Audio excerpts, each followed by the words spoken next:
Guys, I am Jeevan. Welcome back to my YouTube channel. I hope आप सब ठीक होंगे। और आज का व्लॉग ना बिना टाइम वेस्ट किए शुरू करते हैं। तो आज मैं उठी थी 3 बजे, जैसा कि मैं भी हर रोज 3 बजे ही उठ रही हूँ। तो फिर फटाफट से मैंने गर्म पानी होने के लिए रखा और गर्म पानी लेके मैं आ गई रूम में। तो सबसे पहले ना मैंने ना योगा करना चालू किया इस चद्दर पे। और ना इतनी चुभ रही थी ना ज़मीन की, मैं क्या बताऊँ। तो मैंने सोचा ये ना कुछ रखा था रजाई वगैरह, तो सोचा ये भी बिछा लेते हैं, जिससे कम से कम मैं कंफर्टेबल हो के एक्सरसाइज तो कर पाऊँ, क्योंकि कंफर्टेबल इज़ वेरी इंपॉर्टेंट। तो बस फटाफट से मैंने इसे बिछाया और फिर मैं मस्त से एक्सरसाइज करने लग गई थी। और आपके मन में ऐसा डाउट होगा ही कि मैं तो 3 बजे क्यों उठती हूँ, फिर मैं इतना टाइम मेरे पास रहता है एटलीस्ट 5 घंटे स्कूल जाने तक, तो मैं क्या करती हूँ इतने टाइम में। मैं क्या इतने टाइम तक एक्सरसाइज करती हूँ? तो ऐसा नहीं है। एक्सरसाइज तो मैं 1 से 1.5 घंटे तक ही करती हूँ। जैसे कि अगर मैं 3 बजे उठी हूँ तो 10 मिनट पानी गर्म करने में पीने में लगता है, या फिर हो सकता है मुँह धोने में लगता है, वॉशरूम जाने में लगता है। पर फिर मैं क्या करती हूँ, तो मैं ना 4 साढ़े 4 बजे तक एक्सरसाइज करती हूँ। फिर मैं अपनी वीडियोस एडिटिंग करती हूँ, जो मैं यूट्यूब पर अपलोड करती हूँ। तो जैसे कि मैं स्कूल जाती हूँ तो मैं ना सुबह जल्दी स्कूल चली जाती हूँ 8 बजे तक। और फिर ना मैं स्कूल से घर पे आती हूँ 2 बजे तक। तो फिर मेरे पास इतना टाइम नहीं होता है कि मैं कब एडिटिंग करूँ, कब वॉइस ओवर करूँ और फिर कब अपलोड करूँ। फिर मुझे पढ़ाई भी करना होती है, तो ये सब फिर मैनेज नहीं हो पाता है। इसलिए मैं जल्दी उठती हूँ कि एक्सरसाइज भी हो जाएगी और मेरा फ्रेश मूड भी हो जाएगा, और मैं अपने यूट्यूब चैनल पर काम भी कर पाऊँगी, जिससे मैं वीडियो एडिटिंग कर सकती हूँ। तो सुबह मैं वीडियो एडिटिंग कर देती हूँ और फिर वॉइस ओवर आके करती हूँ, अगर मेरे पास टाइम होता है तो। क्योंकि इतना टाइम मेरे पास होता नहीं कि मैं वॉइस ओवर भी कर पाऊँ, और अगर मेरे पास टाइम होता है तो फिर मैं वॉइस ओवर भी कर देती हूँ। और फिर स्कूल से आके वॉइस ओवर करना पड़ता है और फिर अपलोडिंग करनी पड़ती है, और फिर मेरा पढ़ाई जो सब मेरा जो नॉर्मल रूटीन होता है फिर मैं वो करने लग जाती हूँ। इसलिए मैं इतनी जल्दी उठती हूँ और फिर मैं यही सब काम करती हूँ। तो अगर आपको कन्फ्यूज़न ना हो, इसके लिए मैंने सोचा मैं आपको बता देती हूँ। फिर मैं अपने भाई को जगाने के लिए आ जाती हूँ। फिर फटाफट से मैंने बिस्तर निकाला और फिर दूध पीने आ गई थी मैं किचन में। तो फटाफट से मैंने दूध पिया, क्योंकि दूध के बिना तो मतलब मुझे अच्छा ही नहीं लगता। फिर मैं चली गई नहाने के लिए, फटाफट से नहा के आई और फिर मैं आ गई थी सूर्य देवता को जल चढ़ाने। तो मैं 6 मतलब कि 5:30 या 6 बजे नहाने के लिए जाती हूँ। तो फटाफट से मैं नहा के आ गई। फिर मैंने सूर्य देवता को जल अर्पण किया और फिर मुझे पता चला कि आज तो वाइट ड्रेस पहनाएगी, क्योंकि मैं भूल ही गई थी कि आज वाइट ड्रेस पहनाएगी। और मैंने ब्लू पहन ली थी और फिर मेरे पापा ने भी वाइट ड्रेस पहनी, आप देख सकते हो, क्योंकि मुझे मेरे पापा को ना वाइट कलर कुछ ज़्यादा ही पसंद है। फटाफट से फिर मैंने वाइट ड्रेस पहनी। फिर मैं आ गई थी ऊपर। वैसे पूजा तो पापा कर ही देते हैं, फिर भी मुझे मंदिर में आना ही पड़ता है, क्योंकि मैं ऐसे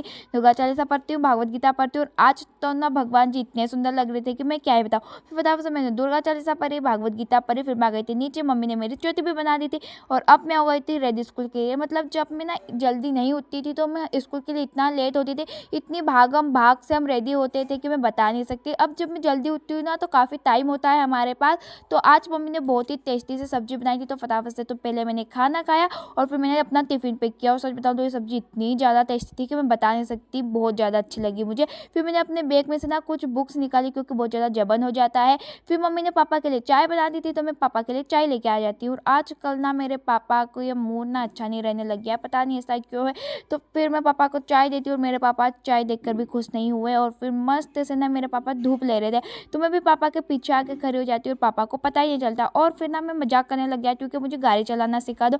वैसे ना मैंने गाड़ी चलाना सीखी थी स्कूटी, पर अब वो है नहीं, तो मैं मतलब आई थिंक भूल चुकी हूँ। और मैं मजाक मजाक में ही ना इस पर बैठ जाती हूँ। पापा बोलते हैं कि हाँ हाँ चला, मैं पीछे हूँ, मैं तुझे सिखाऊंगा।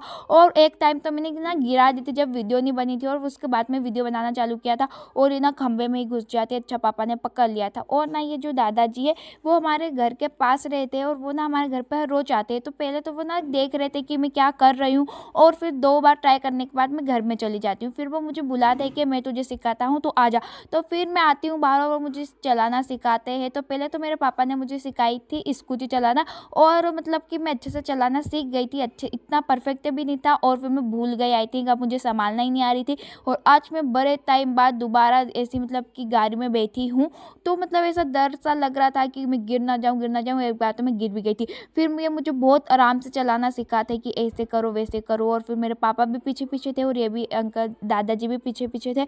और फिर मैं अच्छे से कॉन्फिडेंस होकर मस्त से ये गाड़ी चला रही थी, और मुझे इतना ज़्यादा अच्छा लग रहा था ना कि मतलब बस मैं ही हूँ। और 2-3 बार तो मुझे ऐसा लगा कि अब तो मैं गिर गई, अब तो मुझे लग जाएगी, अब तो मैं गिर गई। फिर भी मुझे डर नहीं लगा, क्योंकि मतलब कि कॉन्फिडेंस होना चाहिए अगर आप कुछ भी कर रहे हो तो। और ये मुझे बताते हैं कि इतनी डरने वाली कोई बात ही नहीं है, क्योंकि उन्होंने पीछे से पकड़ा था और मैंने ना 4-5 राउंड पूरे चलाए बहुत अच्छे से, और मुझे तो काफ़ी मज़ा आया। क्योंकि जो मुझे मतलब मुझे स्कूटी चलाना सीखना, गाड़ी चलाना सीखना, मुझे सब कुछ सीखना है, तो धीरे धीरे मैं सीख रही हूँ। और अब तो लगता है मेरी प्रैक्टिस मुझे अगर मैं कंटिन्यू करूँगी तो मैं अच्छे से सीख जाऊँगी। फिर पापा बोलते हैं कि स्कूल से आके चलाना, और फिर हमारी बस भी आ जाती है, तो फटाफट से फिर मैं अंदर आती हूँ और फटाफट से अपने जूती निकाल के पहनने लगती हूँ, क्योंकि बस आ गई थी। फटाफट से जूते पहन के मैं चली जाती हूँ स्कूल। अगर ना स्कूल की बस नहीं आती ना तो मैं और प्रैक्टिस करती हूँ, और आई थिंक मैं सीख जाऊँगी। अब मुझे नहीं लगता है कि मेरे पापा मुझे शाम को सिखाने वाले हैं। वो ना 3-4 दिन से बोल रहे हैं कि हाँ मैं सिखाऊंगा, हाँ मैं सिखाऊंगा, पर वो सिखा ही नहीं रहे। और जब मैं बस आ गई थी और जब मैं जा रही थी ना, तब दादाजी मुझे बताते कि ऐसे नहीं, ऐसे करना चाहिए, हैंडल को ऐसे पकड़ना चाहिए, दूर देखना चाहिए, जिससे आप गाड़ी अच्छे से चला पाओगे। मेरे भाई को तो ना मेरे पापा ने सिखा दी थी, और उससे ना कब तब से आप बहुत टाइम से आती है, और मुझे तो मेरे पापा ने स्कूटी चलाना सिखाई थी। और अब वो बोलते हैं कि क्या ही करेगी तू सीख कर, पर मुझे तो सीखना है। और फिर स्कूल से आने के बाद मेरी कुछ ऐसी हालत हो गई थी, इतनी ज़्यादा नींद आ रही थी कि मैं बता नहीं सकती। फिर भी मैं उठी और मैंने ड्रेस चेंज की, और आज ना मेरा ना अचार रोटी खाने का मन हो रहा था, तो फिर मैंने अचार रोटी खाई। बहुत ही ज़्यादा मुझे मतलब अचार काफ़ी पसंद है। वैसे मुझे खट्टी चीज़ें ज़्यादा पसंद नहीं, पर अचार मैं खा लेती हूँ। यहाँ पे मेरा भाई मस्त से टीवी देख रहा था, और पापा भी टीवी देख रहे थे। मैं पापा को बोल रही थी कि आप मुझे चलाना सिखा दो गाड़ी, पर मेरे पापा ने बोला नहीं, अब नहीं सिखाऊंगा मैं।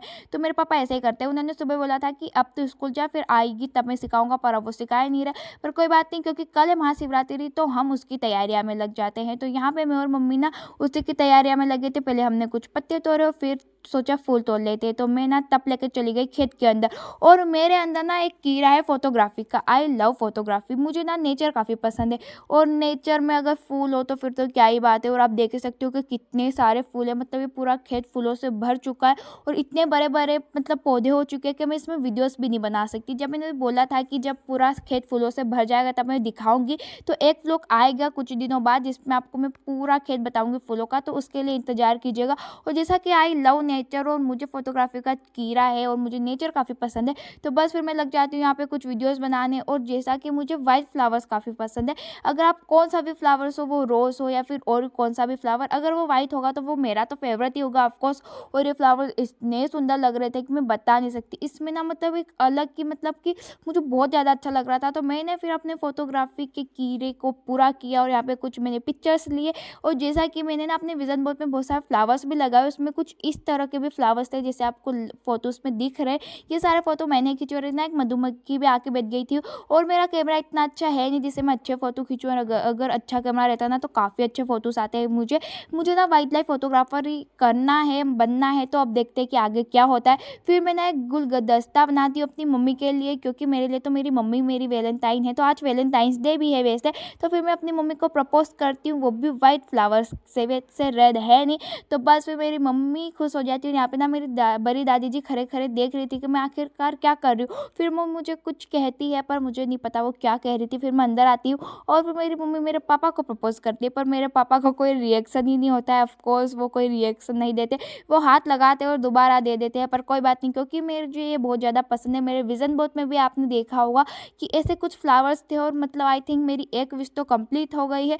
और आई लव दिट, मुझे फ्लावर्स काफ़ी पसंद है, और अगर वो वाइट होता फिर तो क्या ही बात है। तो मुझे तो ये काफ़ी पसंद आए। और उसके बाद हमारा काम चालू हो जाता है, क्योंकि कल महाशिवरात्रि है, तो मुझे मेरे बड़े दादी जी ने काम दिया था मालाएं बनाने का। तो बस फिर बहुत सारे फ्लावर्स आ चुके थे, और मैं लग गई थी अपने काम पे काम करने के लिए। और यहाँ पे समर भी आ गया था डिस्टर्ब करने के लिए। वैसे ना ये अब मेरे पास रहता नहीं है, ये आया और फिर चला गया। और यहाँ पे मेरी बड़ी दादी जी जिनका आंखों का ऑपरेशन हुआ है, फिर भी ये यहाँ पे ना धागा पूरा हो रही है सुई में। तो आप देख सकते हो कि क्या मस्त तक निखासाना लगा के ये धागा पिरो रही है, मतलब कि इतना टैलेंट है कि मैं बता नहीं सकती। और मेरी दादी जी फाइनली पुरो भी देती है। वैसे तो इन्होंने पहले मुझे दिया था, फिर ये खुद से ही लग जाती है पिरोने के लिए। और मुझे कुछ बोल रही थी, पता नहीं क्या बोल रही थी, मैं तो भूल ही गई।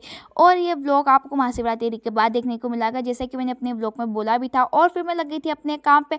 तो मुझे मालाएं बनाने में बड़ा ही मज़ा आता है, जैसा कि मेरा फेवरेट काम है। और ये मुझे ना बड़ी दादी जी ने कल से बोला था कि तुझे ही बनाने, तो मैंने बोला ठीक है बना दूंगी, मेरा क्या है। तो उन्होंने मुझे फिर बहुत सारे फूल ला के दिए, और फिर मैं लग गई थी अपने काम पे। तो मैंने कुछ मालाएं बनाई थी, थी और कुछ अभी बनाना बाकी भी है। और मैं ना 4 या 5 बजे बनाने लगी थी और ना शाम हो गई थी, 6-7 बज गए थे, पर कोई बात नहीं, मेरा काम तो अभी तक हुआ नहीं है। फिर मैंने धीरे-धीरे हार बनाना चालू किया और मैंने ना बहुत सारे हार बनाए थे। जितने फूल थे ना उससे बहुत सारे बन गए थे, पर फिर भी कुछ फूल अभी भी बच रहे थे और इतने ही हार जितने बनाने थे ना इतने मैंने सारे बना दिए थे, फिर भी कुछ फूल बच गए थे, पर कोई बात नहीं, हम उन फूलों का भी कुछ करेंगे। फिर मैंने सारी मालाएँ बना दी। तो आज के लिए इतना ही, अब हम मिलेंगे महाशिवरात्रि वाले ब्लॉग में। तो आज के लिए इतना ही, thank you, bye, Radhe Radhe.